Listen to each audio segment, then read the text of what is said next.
All right. Next up is Amazon Fresh. So Amazon's, most recent foray into grocery, after Whole Foods, after Amazon Go, was Amazon Fresh. And it was, I think, a really exciting launch. I think we've seen some really interesting things since they've launched. But I think most importantly, there's this potential lane ahead for Amazon that, as someone who wasn't the biggest believer in their grocery push a few years ago, when I started looking at the Amazon Fresh data, I became a huge believer in what Amazon can mean in the grocery space. Okay. Why?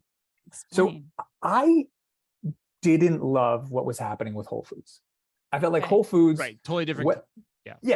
It doesn't necessarily connect with what Amazon is. And so to try and Amazonify, so to speak, a brand that was, whole paycheck, that was more expensive, that was more kind of high end, wasn't going to fit.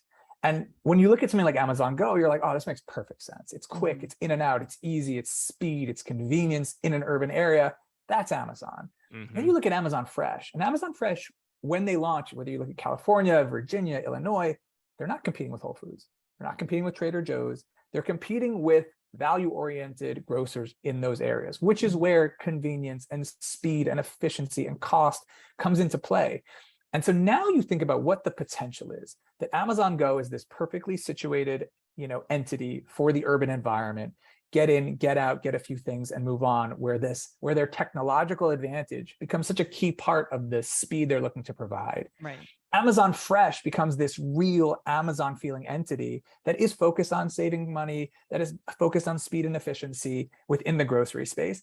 And then there's the potential for Whole Foods to go back to being more of what it was, which is a little bit more high end and connecting with its type of visitor. I think that, to end this long ramble, like Whole Foods was really heavily affected by the pandemic, but a lot of it's because of who they were was not situated for the pandemic environment. And our example is, it's like being 6'3", sitting in coach on an airplane.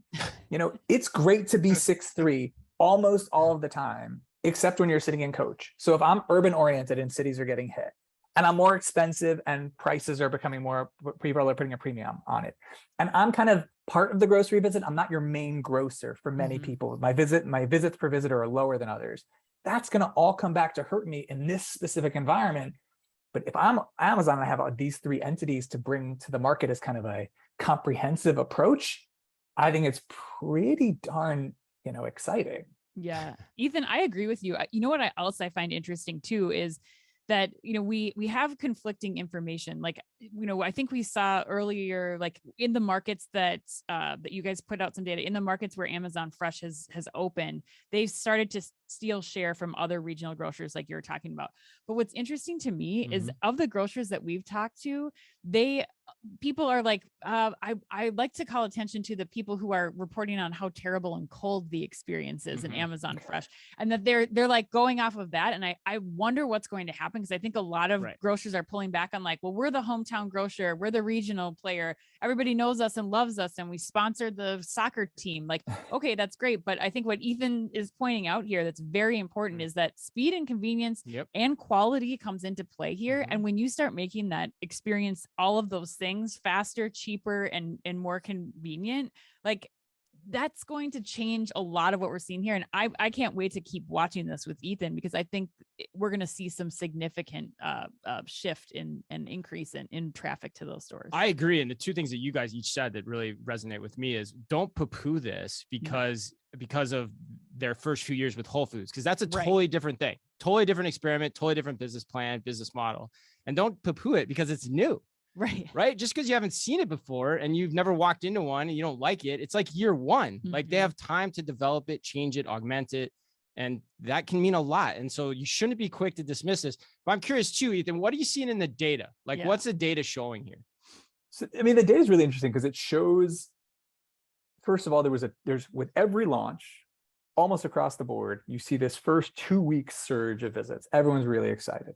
And then they kind of balance in. And when you look, all of a sudden you see what Amazon Fresh's role is. It's competing with these regional grocers. It's generally not the more high-end ones. It's aiming a little bit lower in terms of market.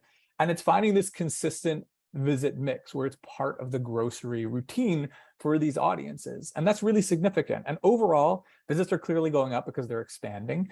But those average visits per venue are doing pretty well. And let's remember, grocery in general is seeing a hit year over year because of, not because grocery is doing badly, but because of the peaks it hit in 2021. And so even these declines are fairly minimal within an environment where most brands are seeing declines. But I want to touch on something that Anne said I think is really important, of people being kind of scared. And I do think there's this general fear that Amazon creates. And on the one hand, like, I get it. And I think it's good because it's pushing a lot of grocers to think differently and think more innovatively and about what they can provide to their customers.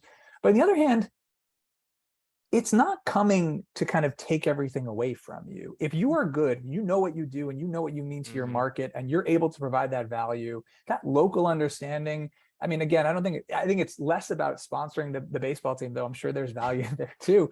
But I do think understanding these local markets is so important, what you bring. And I know it's like a silly example, but it's one that we kind of love.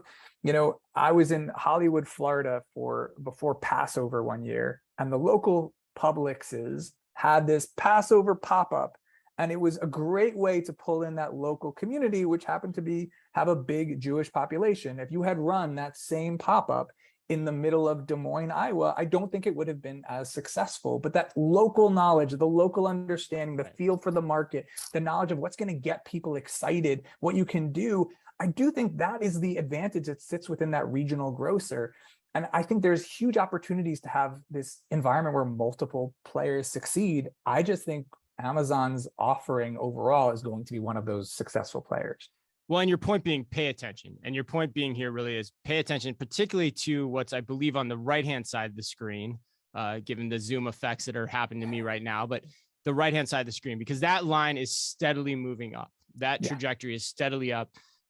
Pay no attention to what's on the left-hand side of the screen. Could be a little misleading because there's a lot of noise in those numbers, you know, year over year. But the point is they continue to grow. I think they just launched their 43rd location, if I'm not mistaken, of Amazon Fresh last week. They're probably gonna open up another one between now and when this airs. But you know, that's kind of what you're saying here, right? Yeah, I mean, it's a powerful entity. And I want to call back to also what you said. You talked about kind of Whole Foods, and don't overemphasize it. I think in fact, there's a way to emphasize it to the positive. Let's think Walmart and Jet. Walmart acquired Jet, and it was this huge acquisition within the retail space. When was the last time you were shopping on jet.com?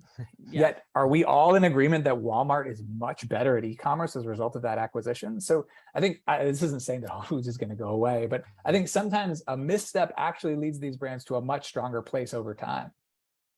Right. And we can attribute too much to one move versus another psychologically, probably more so than we should. There's a bias to do that. And you see that all the time in the media and in how people talk about this on social media.